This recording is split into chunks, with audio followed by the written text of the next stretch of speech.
बेटा हमने कल रेडियो एक्टिविटी की बात की थी and we discussed how exactly does it happen. Now there is a law called as the law of radioactivity. Law of radio activity.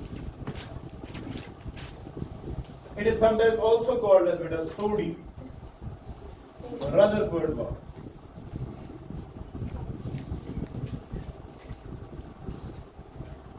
तो इस वक्त जिगर काइनेटिक्स पढ़ी है, केमिकल काइनेटिक्स केमिस्ट्री में नहीं पढ़ी हो. तो उसमें हमने फर्स्ट ऑर्डर रिएक्शन देखा था, बराबर से तीन बेशुमार किया, बस थोड़े मॉडिफिकेशन से. और देखो बेटा हमने ऑलरेडी देखा कि जो न्यूक्लियर रिएक्शंस होती है they do not depend on the temperature and pressure because energy concentration बहुत ज्यादा होती है. और हमने कहा कि इनकी डिपेंडेंस होती है on the number of radio active atoms, यानी कि कॉन्सेंट्रेशन. अगर वो ज्यादा है तो रेट ज्यादा होगा, अगर वो कम है तो रेट. फर्ज करो बेटा इनिशियली जब टाइम t इक्वल टू 0 की बात हो रही है, आपके पास सारे के सारे अनडिकेड न्यूक्लियस है एंड नॉट इनिशियल कंसेप्ट. ठीक. और कुछ टाइम हो गया बेटा, अब n नॉट तो नहीं रहेंगे, डिके हो जाएगा ना, तो आप बच गए, सपोज n ही बच गए. तो हमें पूछा जाता है यार टाइम t के बाद कितने होंगे बच गए या कितने डिके हो गए, वो हमें देखना पड़ता है. ठीक है. For that we have the law called as a Soddy-Rutherford law, according to which now you already know beta what is the rate of reaction. शाबाश. Rate of reaction in terms of reactants कैसे लिखी जाती है? अगर आपके reactants n है, अब n बच गए ना, तो अगर रेट आपको लिखनी हो, रेट आप कैसे लिखते हैं? हाँ minus dN/dt in terms of reactants. Minus क्यों? बिकॉज इनकी कॉन्सेंट्रेशन कंटिन्यूअसली कम हो रही है. चुका लगा यो है तब ये सी रेट ऑफ रिएक्शन छ, it is directly proportional to the concentration of the atoms of the radioactive substance. ये तो आपने पढ़ा था कि these reactions depend on the concentration. Time t के बाद अब n बच गए थे, अगर मुझे रेट ऑफ रिएक्शन लिखना है तो इसमें लिखूं minus dN/dt and it is directly proportional to n⁻⁴ तो चाहिए फर्स्ट ऑर्डर रिएक्शन. और है कि नहीं? फर्स्ट ऑर्डर में आपने हाफ लाइफ पढ़ा होगा, फर्स्ट ऑर्डर में आपने इंटीग्रेटेड रेट एक्सप्रेशंस पढ़ी होगी. फर्स्ट ऑर्डर की बातें फिर से यहाँ हो, रेट कांस्टेंट वो सब है वो यहां से फिर से हो. देखो क्या बात. then हैगा भी लिखी जिगर which implies minus dN/dt बेटा it is equal to some constant times n. now this constant बेटा उस दिन पढ़ा होगा आपने रेट कांस्टेंट, आज शब्द ना डीके कांस्टेंट. कैसे दबा क्या बोलते हैं इसको? इसके डायमेंशंस बेटा t⁻⁻1 क्या है, क्योंकि फॉर्मूला पर मोल रेज़ पर 1 माइनस है, लीटर रेज़ पर n-1, t रेज़ पर -1, लेकिन यहाँ पर ऑर्डर 1 है तो 1 - 1 0, 1 - 1 0, -1 तो रहेगा. या अगर मैं इसका आंसर समझूं, यहाँ n है, यहाँ पर भी n, तो इसके डायमेंशंस t रेज़ पर -1. ठीक है, क्लियर है? ना बेटा ये वाली चीज आपको तो पता है, this is rate of the reaction, but यहाँ पर इसको एक्टिविटी क्या है? कैसे दबा एक्टिविटी गो क्या? दबा activity is defined number of disintegrations बेटा पर सेकंड. एक सेकंड में कितने एटम्स टूट रहे हैं, उसी को रेट ऑफ रिएक्शन कहते हैं. लेकिन यहां पर इसको एक्टिविटी कहते हैं, या हम यूं कह सकते हैं बेटा activity is equal to lambda times m. Clear छात्र? अब एक्टिविटी को मेजर करना है ना, it is measured in units called as becquerel. इसका यूनिट बेटा बर्क्यूरियल BQ. आख BQ का रश एक्टिविटी 1 BQ. याद था ये आख डिसइंटीग्रेशन कैसे 1 सेकंड में 1 dps. आख disintegration per second is called as 1 becquerel and that is the activity of substance. ठीक है, लेकिन जरूरी नहीं है कि becquerel ही इस्तेमाल हो बेटा. There is another unit called as the curie. क्या 1 becquerel it is equal to beta 3.7 into 10⁻10 curies. छठी नहीं उल्टा हो गया. आख क्यूरी बड़ा ही होता है. आख क्यूरी को लिखते हैं CI से. ठीक है, it is equal to 3.7 into 10⁻10 disintegration percent. छठी इधर कुछ ब्याह का करूँ जिगर तचना रदरफोर्ड. कैसे ना रदरफोर्ड RD. ठीक है, एक रदरफोर्ड जो होता है बेटा, it is equal to 10⁶ dps। ठीक है, तो एंट्रेंस में एक बार सवाल आया था, देखो 1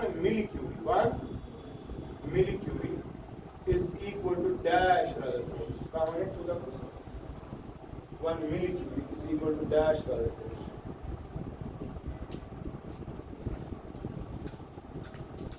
How many Rutherfords is a 1 millicurie? आसान पर फिर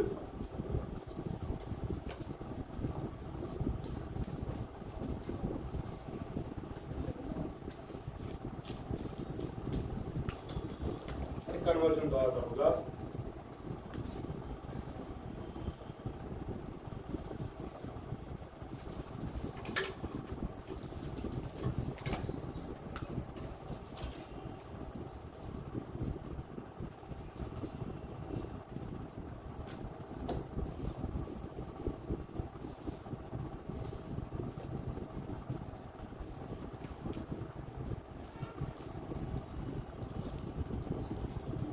बड़ा मुश्किल लग रहा है।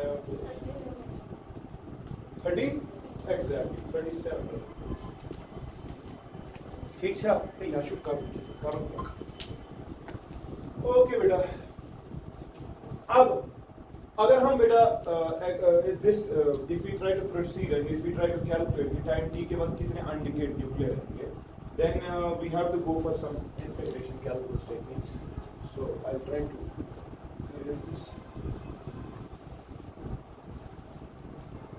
ऐसे याद रखो, याद देखो बेटा, अगर यहाँ पर आप देखेंगे, आप लिख सकते हैं -dn/dt it is equal to lambda n, है कि नहीं? But then you can also say बेटा -dn/n is equal to lambda dt।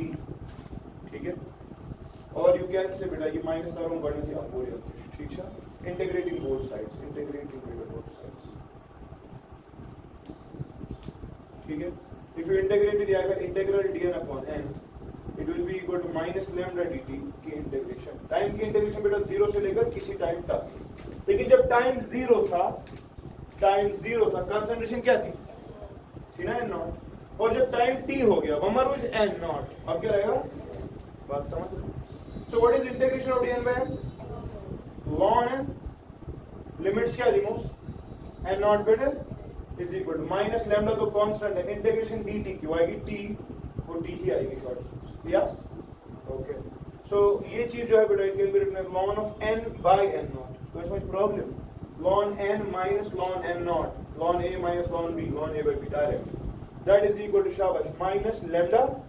now this is the logarithmic form, can you convert it into exponential form? yes you can। किस पर e को क्या power चढ़ा है ताकि वो ये बनेगा, आंसर इज e को पावर चढ़ा -λ t, तो आंसर आएगा n by n0, which implies बेटा n is equal to n0 e raised to -λ t। so this is the general equation and this is the form of Soddy-Rutherford, that n, the number of undecayed nuclei after time t is equal to n0 initial कितने थे, e raised to -λ।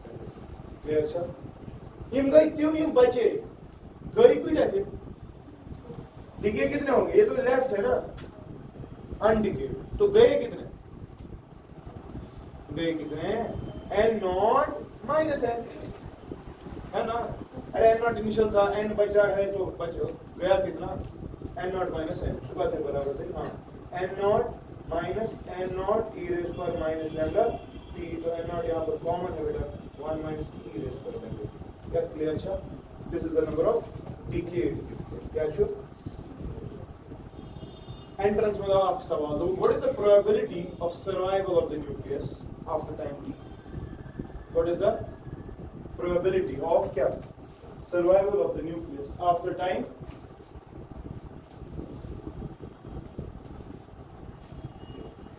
t के बाद what is the probability of survival?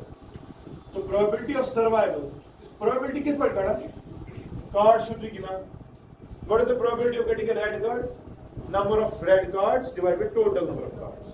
So probability of survival क्या हुआ? Number of nuclei which have survived divided by total number of nuclei. Survival कितनों का हुआ है? n का। कितने थे? एन नॉट, तो एन बाय एन नॉट कितना आएगा, n naught e raise power minus lambda t divide by n naught and n naught will, so the probability of survival of the nucleus beta, it is e raised to minus lambda t. Then what is probability of disintegration? Survival plus disintegration as the one. यहाँ छोड़ो, number of nuclei which have disintegrated divided by origin. वो आएगा यही 1 minus e raised पर minus lambda t. बात समझ रहे हैं? Clear अच्छा? Okay. अब इस इक्वेशन को अच्छे से देखो बेटा, अगर ग्राफ डालें, अगर हम ग्राफ डालें,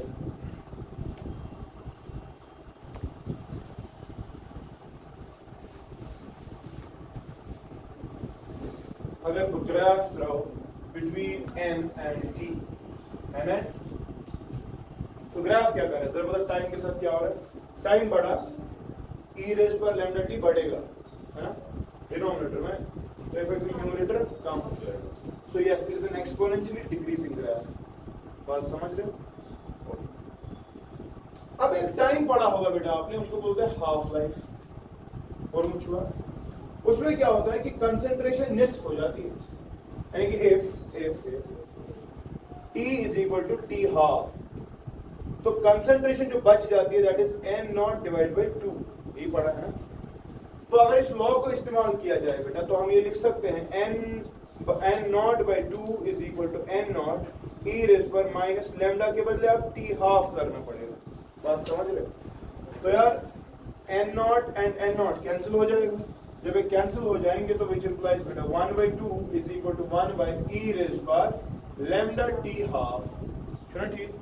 तो पता लग रही है 2 is equal to e raise power lambda t half.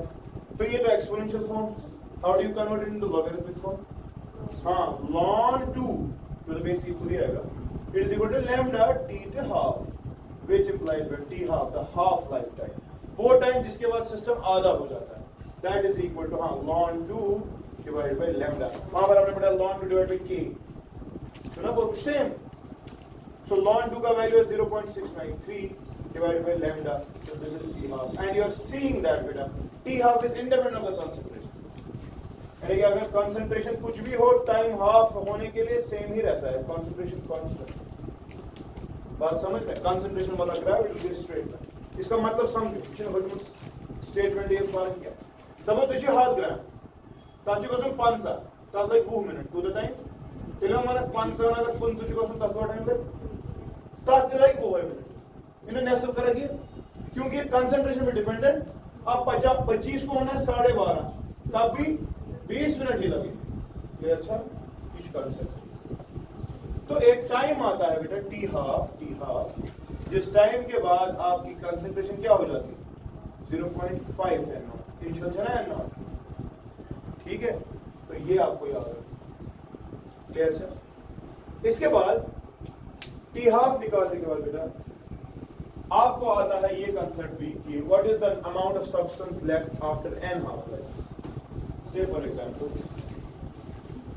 पहला हाफ लाइफ होगा तो कंसंट्रेशन क्या हो जाएगी n नॉट बाय गैस ना.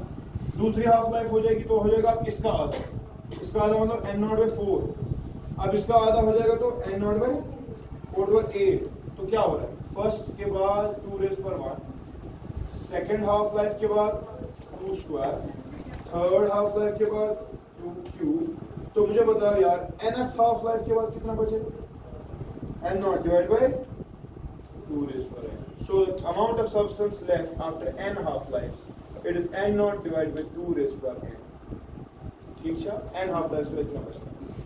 अच्छा, ब्याह चीज, अगर आपको total time of decay t दिया गया, total time of decay t, और आपको बोल रहा है कोई कि t हाफ है शो दिस, अगर आप इनको डिवाइड कर दें आपको क्या मिल जाएगा n, and where n is better the number of half lives. Number of total time दिया है सपोज 20 मिनट, जब अपने 2-2 मिनट का हाफ लाइफ होता है, बताओ कितनी हाफ लाइफ हो जाएगी 20 डिवाइड बाय 2, तो 10 हाफ लाइफ पॉसिबल है ना. तो n ऐसे निकलेगा. ठीक है, क्लियर था कि ना? तो ये सॉल्व करो. ठीक, ओके, ये चीजें क्लियर हो गई. प्रोबेबिलिटी समझ आ गया, हाफ लाइफ भी समझ आ गया, डीके ओके सो चलता हूं आगे। आपने केमिस्ट्री में बेटा एक और टाइम पढ़ा है that is called as the average life. और मुझे हुआ एवरेज लाइफ का वैल्यू कितना है, कोई बता सकता है?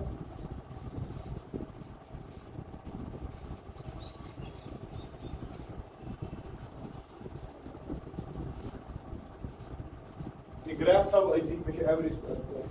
देखो बेटा आप समझो,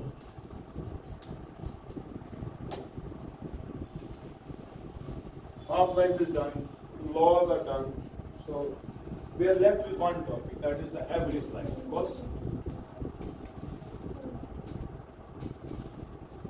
average life को बेटा टाउ से रिप्रेजेंट करते हैं। किससे? समझना मैं क्या कह रहा हूं। जब हम न्यूक्लियर की बात करते हैं, कुछ न्यूक्लियर जल्दी डिसइंटीग्रेट होते हैं और कुछ न्यूक्लियर देखो कयामत भर का टाइम ले रहे हैं, अभी भी न्यूक्लियर डिक्लेयर नहीं हो रहा। तो जब हम एवरेज लाइफ की बात करते हैं, अच्छी बना अशा करो का एसोसिएट का लाइफ सारी न्यूक्लियस जैसे मानो कि मीन लाइफ या एवरेज लाइफ इतने टाइम के लिए, तो एवरेज के एतबार से एक न्यूक्लियस जिंदा रहता है। क्यों? क्योंकि दरअसल रियलिटी में 0 से लेकर इन्फिनिटी तक कोई भी लाइफ टाइम पॉसिबल है एक न्यूक्लियर का। जो पहले वाले थे वो जल्दी जल्दी खत्म हो गए ना, तो उनकी लाइफ बहुत कम है, 0। लेकिन कुछ तो ऐसे भी है जिनकी इन्फिनिटी। तो एवरेज के एतबार से we are associating some life to each nuclear and that average life is called as it is represented with tau. It is the life which is being associated with the nuclear because they have a variable life span. अब average निकालने का क्या तरीका है बेटा? Tau is represented by बेटा sum of all lives, sum of all lives. कुछ बड़े तेज थे, कुछ को बहुत टाइम लगा, तो सब की लाइफ को ऐड करो, डिवाइड करो बेटा टोटल नंबर ऑफ न्यूक्लियस। अगर एवरेज क्या था वो हर ठीक है मंशी कारण की पड़ लेट से फॉर एग्जांपल बेटा टाइम dt में, टाइम dt हम बोल रहे हैं dn न्यूक्लियर डिके हो गया। कितने टाइम में क्या डिके हो गया? अच्छा ठीक। अब जब ये डिके हो गया बुझो अपन लेट एवरेज लाइफ, लेट क्या of each nuclear be t। जो ये dn न्यूक्लियर डिके हो गए, मैंने बोला हर किसी की लाइफ कितनी मैंने रखी? तरीके से total life of dn nuclear. हाँ शाबाश, समझना dn into t क्या आशा फिर मैं एक एवरेज की बात करो which implies एवरेज लाइफ की बात करो तो हाँ dn t divided by number of nuclear. वो तो dn ही है, वो तो आएगा ना t। लेकिन अब मत हमें dn न्यूक्लियर या अशना ओवरऑल न्यूक्लियर n नॉट और है कि नहीं। तो एक तरफ ये इंटीग्रेशन करूंगा dn into t तक, कहां से कहां तक? कोई न्यूक्लियस नहीं से सारे न्यूक्लियस तक divided by total number of nuclear n not. तो इसमें जो प्रॉब्लम इसमें एवरेज ऑफ टेक्निक पढ़ना होगा, integrated over whole nuclei and divided by the whole nuclei। पढ़ा है ना? जो वहां पर पढ़ा था integrated over whole time divided by whole time। आज न्यूक्लियर को जमा कर रहे हैं ना, तो न्यूक्लियर को जमा करो और न्यूक्लियर के नंबर से डिवाइड करो। ठीक है, तो इसमें प्रॉब्लम। ऑल्सो बेटा we know n is equal, अभी पढ़ा n naught e raise power minus lambda t। आज क्या कैसे dn, तो dn के बदले हम लिखें डिफरेंशिएटिंग बोथ साइड्स को ना, dn by dt is equal to बेटा n नॉट इधर ही e raise power minus lambda t की डिफरेंशिएशन क्या आएगी? e raise power minus lambda t, मगर इंटरवल लिया ना सर माइनस लैम्डा, तो आएगी कि नहीं? तो बेटा यहां पर आप देख रहे हैं dn is equal to n naught e raise power minus lambda t minus lambda into t। तो इसमें जो प्रॉब्लम तो है वो जो सब्स्टिट्यूट करें व्हिच इंप्लाइज बेटा tau is equal to 1 by n naught, ये नीचे वाला इंटीग्रल कहां से कहां तक? नहीं 0 से n नॉट तक नहीं, क्योंकि यहां पर क्या वेरिएबल था? dn। हमने लिखा n की ही लिमिट्स दी ना। अब हमें चेंज किया इस dn को किसमें? इन टर्म्स ऑफ dt, तो टाइम के लिमिट्स देनी पड़ेगी। पहले मैं लिख रहा हूं dn के बदले वही n naught e raise power minus lambda dt और वो t। अब टाइम के लिमिट्स देने, अब कैसे चेंज होते हैं लिमिट्स सीखो। ये क्या है इधर? न्यूक्लियर 0, जब कोई भी न्यूक्लियर बचेगा नहीं तब कितना टाइम हो गया होगा? इन्फिनिटी, ऐसा कयामत भर का टाइम। तो यहां इन्फिनिटी लिखना पड़ेगा। और जब सारे न्यूक्लियर ऐसे ही होंगे तब टाइम क्या होगा? Time just about to start, बात समझ लो। So this n naught will cancel with beta. This n naught which implies tau is equal to minus lambda bar. It will be beta integration of infinity to 0 t dt t e raised per minus lambda t dt. ये आएगा ना। अच्छा, बाहर का चाइनी का जो आप व्यास तरीके इन्फिनिटी और जीरो को रिप्लेस करता हूँ, जीरो नीचे लाता हूँ, इन्फिनिटी ऊपर लाता हूँ, मगर फिर ये माइनस खत्म करता हूँ। मगर यार चुमा इंटीग्रेशन इशू प्रोडक्ट इसको यू भी लगेगा, आता है इंटीग्रेशन का यू भी, इंटीग्रेशन का यू भी पढ़ा होगा, शाबाश। इंटीग्रेशन ऑफ यू वी, हाँ जरा वहां यू इधर ही, इंटीग्रेशन ऑफ वी पढ़ा है ना, माइनस हाँ यू की डिफरेंशिएशन, वी की इंटीग्रेशन और इस सारे की नए से इंटीग्रेशन, है ना, पढ़ा है। तो यहां पर भी मसला बेटा वही है कि u किसको रखे, v किसको रखे। तो उसके लिए आपने एड पढ़ा है, आइलेट छुना यूज गॉड ची वाज सुकर्जन डिफरेंशिएट पढ़ा है। तो यहां पर कौन सा फंक्शन है? एलजेब्रिक फंक्शन, एक्सपोनेंशियल, एलजेब्रिक ते एक्सपोनेंशियल, जीता किसमें? एलजेब्रिक। तो चाहे सुई था u ये क्या था फिर कोई u v क्या वो, ठीक है ना। तो बेटा कर लो इसको integrate, which implies that tau is equal to शाबाश लैम्डा इधर ही देखो बकारण इंटीग्रेट लिमिट्स तो बहुत एक्यूरेट, ठीक है, लिमिट्स एक ही बात है।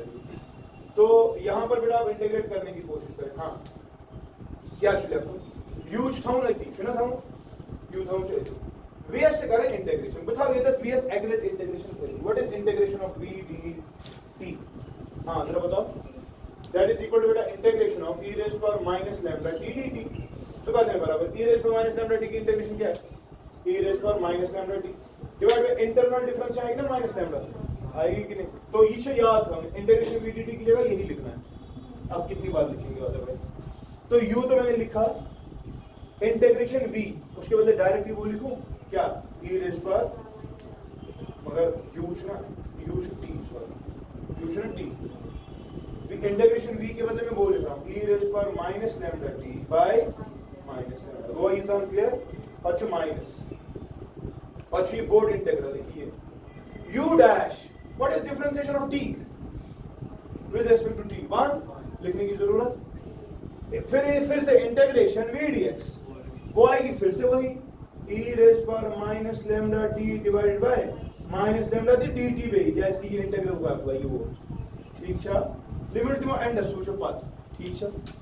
ओके बेटा, which implies tau is equal to lambda इधर ही, ये t e raised power minus lambda t by minus lambda इधर ही, ये माइनस और ये माइनस मुझे लग रहा है प्लस 1 by lambda बाहर आ जाएगा, और इंटीग्रेशन करनी है e raised power minus lambda t dt की फिर से, है ना क्लियर? अच्छा इधर से याद इंटीग्रेशन पे कर बेच ना भूल जाओ लेफ्ट है, which implies बेटा हाँ tau is equal to lambda, you go t e raised power minus lambda t divided by minus lambda plus 1 by lambda, और इसकी integration e raised power minus lambda t divided by वो sorry limits देनी है, कहां से 0 से लेकर, clear है? मैं ये सारा उधर पे लिख रहा हूँ।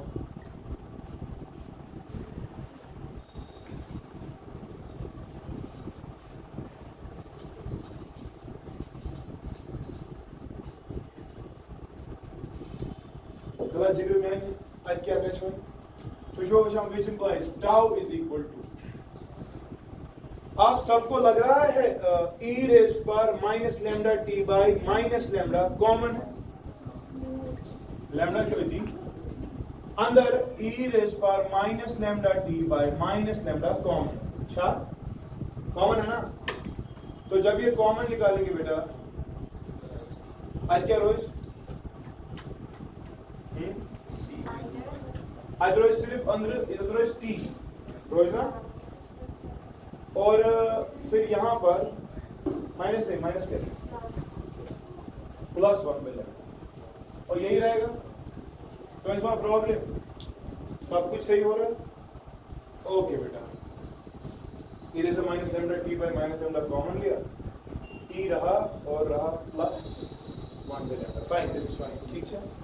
लिमिट्स क्या लेंगे, 0 से लेकर इंफिनिटी। वाह, चला लिमिट बुक की पड़ती लिमिट, 4 लिमिट। जब इंफिनिटी देंगे, जहां जहां t है वहां इंफिनिटी। यहां इसका तो मसला नहीं है, लेकिन मैं इसको दे रहा हूं। जब आप टाइम को दोगे इंफिनिटी वैल्यू, तो e raised पर माइनस लैम्डा t कहां पहुंचेगा, 0, ऐसा। तो जब अपर लिमिट दोगे ये 0 बन रहा है, सारा 0 खेल खत्म, लिमिट देने की जरूरत ही नहीं। सुना ठीक, 0 से इंफिनिटी तक जब आपने लिमिट दे दी, तो आपके पास अपर लिमिट आ गया upper limit go, which implies that tau is equal to minus, नहीं sorry, it is 0, upper limit देखिए, माइनस वैसे ना लोअर लिमिट थी, गिवन लोअर लिमिट। जब लोअर लिमिट दोगे बेटा 0 देना, तो जब आप टाइम का वैल्यू दोगे 0, एनीथिंग रेज पर 0 इज 1, सो ये बन जाएगा 1। ये लैम्डा शो थी, ये बने हुए 1 बाई माइनस लैम्डा, ये t तो 0 है, प्लस 1 बाई लैम्डा, ये भाई ना तला बने हुए which implies that tau is equal to, शाबाश, माइनस लैम्डा को कैंसिल, सो शॉर्ट ऑफ।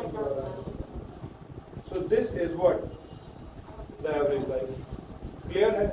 और average life is again independent of the concentration. अब टी हाफ कितना पड़ा, टी हाफ 0.693 बाय लैम्डा, तो 1 बाय लैम्डा के बदले क्या लिख सकते हैं, चलो एक बार लिखिए 0.693 टाउ, और यू कैन से बेटा tau is equal to 1.44 T half,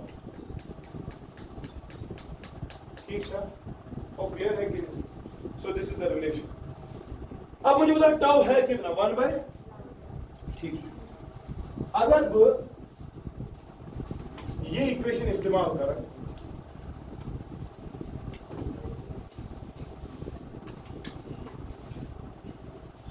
average life की डेफिनेशन बेटा थोड़ा चेंज हो सकती है अगर आप इस वैल्यू को इस्तेमाल करो। If time is equal to 1 by lambda ही, यानी कि टाउ के बराबर का टाइम है, तब नंबर ऑफ अनडिकेट न्यूक्लियर कितना आएगा, आएगा n naught e raise power minus lambda, t के बदले क्या देंगे 1 बाय लैम्डा, लैम्डा कितना कैंसिल, ये ना आ रहा है n इज इक्वल टू बेटा n naught divide by e raise power, मतलब डिवाइड बाय e, ए आ रहा है। सो 1 बाय e, परसों हमने पढ़ा वो चार्जिंग डिस्चार्जिंग 0.37, फिर जब द मान ऑन n is equal to 0.37 mm, so what does this mean, अगर एवरेज लाइफ वो टाइम है जो सब न्यूक्लियर को एसोसिएट किया जाता है, तो ये वो वाला भी टाइम है जिस टाइम के बाद, शाबाश, the number of undecayed nuclear is 37%। तो कितने से डिके करो, हाँ 63% चुके डिके और 37% लेफ्ट। तो क्लियर है कि नहीं। तो यहां पर बेटा एक और टाइम आएगा टाउ, जिस टाइम के बाद, शाबाश, concentration left is 0.37%।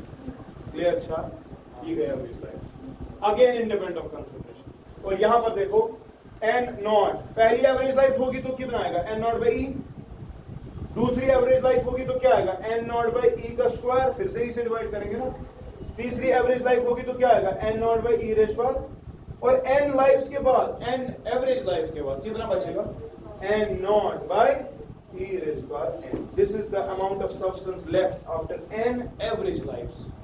2 raised by n after n half lives. ठीक है, clear है? I'll stop.